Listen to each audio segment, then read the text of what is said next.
चलिए दोस्तों, हमारा चैप्टर चालू था डिटर्मिनेंट्स और उसमें हमने स्टार्ट कर दिया था क्रेमर्स रूल।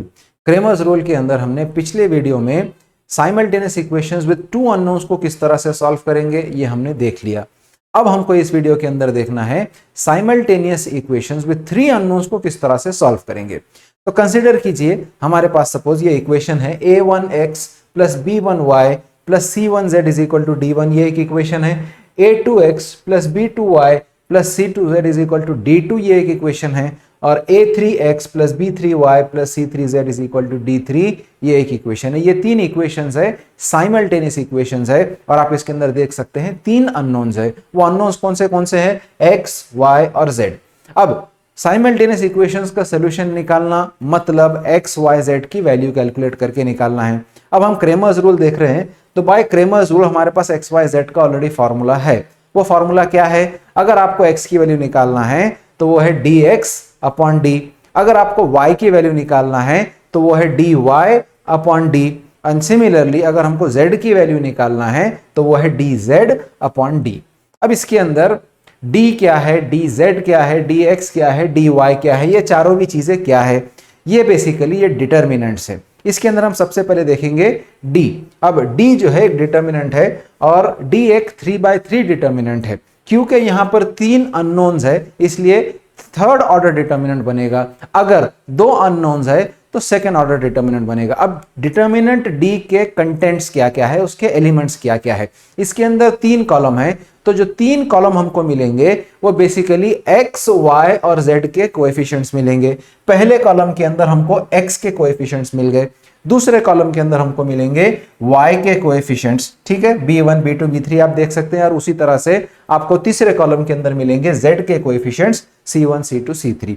ये एक थर्ड ऑर्डर डिटर्मिनेंट है जो कि जिसको हम d से रेफर करते हैं। इसके कंटेंट्स क्या है? x, y और z के कोएफिशिएंट्स। नाउ पिछले वीडियो के अंदर भी मैंने आपको ये पॉइंट बताया था, मैं इसमें रिपीट कर रहा हूं।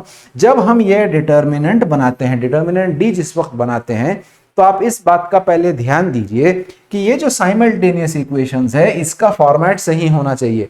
फॉर्मेट सही होना चाहिए मतलब पहले हमें x चाहिए, फिर y चाहिए, फिर z चाहिए और फिर RHS में कांस्टेंट चाहिए। आप देख सकते हैं ये सबसे पहले x है, ये उसके बाद फिर प्लस y वाला टर्म है, प्लस उसके बाद z वाला टर्म है और फिर RHS में कांस्टेंट वाला टर्म है। ठीक है, तो ये फॉर्मेट के अंदर आपको पहले उसको बनाना है। अगर सपोज ये फॉर्मेट पहले से दिया हुआ है तो मसला नहीं, आप डायरेक्टली x के कोएफिशिएंट्स, y के कोएफिशिएंट, z के कोएफिशिएंट ले सकते।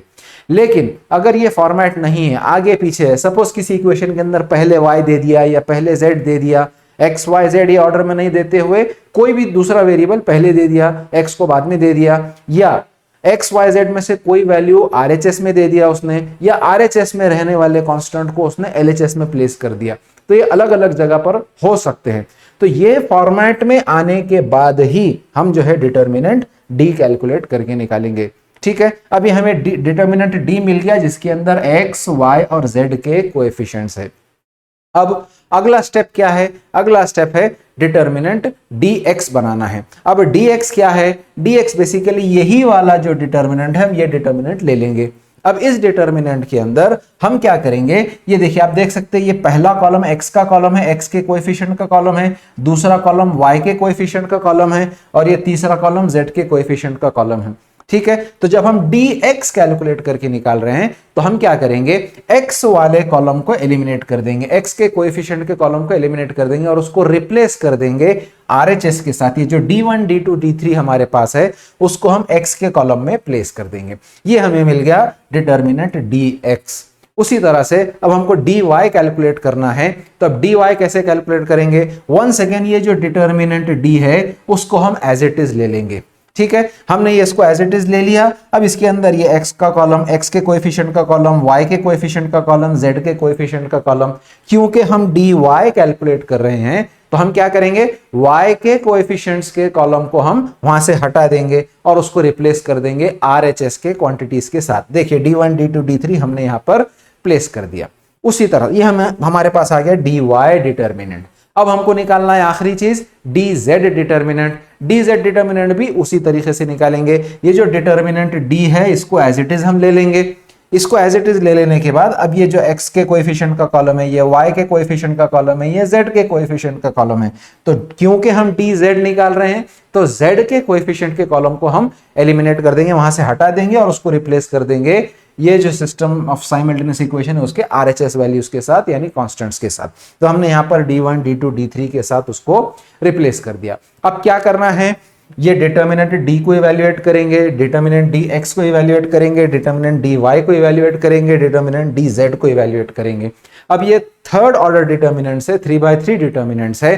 तो अब इनको कैसे सॉल्व करना है ये मैं आपको प्रीवियस वीडियोस के अंदर बता चुका हूं, बहुत डिटेल में मैंने इसको एक्सप्लेन किया, उसके एग्जांपल्स भी मैंने आपको समझाया कि एक थर्ड ऑर्डर डिटर्मिनेंट को किस तरह से सॉल्व किया जाता है। अगर कोई ऐसा बच्चा है जो डायरेक्टली यहां पर आया है और उसने वो थर्ड ऑर्डर डिटर्मिनेंट को किस तरह से इवैल्यूएट करना है वो नहीं जानता है, तो आप प्लीज प्रीवियस वीडियोस जाकर देखिए, उसके अंदर आप उसको समझ लीजिए अच्छे से और उसके बाद फिर आप ये देखिए तो आप ज्यादा बेहतर तरीके से इसको समझ सकेंगे। तो अब हमारे पास ये चारों भी आ गए। अब हमें एक्स वाई जेड की वैल्यू निकालना है, तो हम क्या करेंगे, x निकालना है तो उसका फॉर्मूला है dx upon D bye Cramer's rule. तो हम क्या करेंगे, ये जो dx डिटर्मिनेंट है इसको इवैल्यूएट करेंगे और dx की जगह प्लेस कर देंगे। उसी तरह से d डिटर्मिनेंट इवैल्यूएट करेंगे, ये d की जगह प्लेस कर देंगे, dx अपॉन d को आप सिंप्लीफाई करेंगे तो हमें x की वैल्यू मिल जाएगी।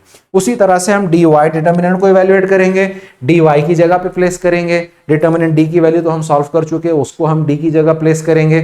ठीक है, तो ये हमें मिल जाएगा y की वैल्यू dy अपॉन d। उसी तरह से हम dz कैलकुलेट करेंगे यहां से और इसकी वैल्यू हम dz की जगह प्लेस करेंगे, d की वैल्यू तो सॉल्व कर चुके हैं वो वहां पर प्लेस करेंगे, dz अपॉन d आप सॉल्व करेंगे तो आपको z की वैल्यू मिल जाएगी। ठीक है, तो ये था Cramer's rule for simultaneous equations with 3 unknowns. अब मैं यहाँ आपको छोड़कर जाता हूं, मैं साइन आउट करता हूं यहाँ से। आप जो है एक छोटी सी क्लिप देखिए, उसके अंदर ये पूरा प्रोसीजर जो हमने साइमल्टेनियस इक्वेशंस विद 3 अननोन्स का हमने अभी समझा वो पूरी तरह से रिवाइज हो जाएगा। फिर हम अगले वीडियो से इसके प्रॉब्लम सॉल्व करेंगे, इसके एग्जाम्पल सॉल्व करेंगे, जिस तरह के एग्जाम्पल्स एग्जाम में पूछे जा सकते हैं। ठीक है, थैंक यू वेरी मच।